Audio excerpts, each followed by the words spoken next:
Tapos meron siyang natawag na double. Para mag-activate tong double, kailangan tapakan mo muna yung clutch mo. Tapos pindutin mo yung on ng double. Yan. Pag malalaman mo pagka nag-activate siya, yon, lalabas yon. Ginagamit yan pagka mga nabalahaw ka.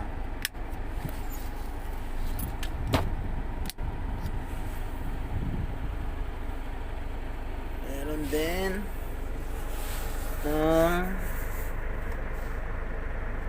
PTO para sa pagbomba. Ito, ganun din. Mas maigi, ika-clutch mo muna. Tapos, pasok mo to. Tsaka mo pipindutin ng PTO. Ayan yung mga ginagamit sa mga Tapos, syempre, babalik mo to sa neutral. Tapos, dahan-dahan mo siyang bibitawan.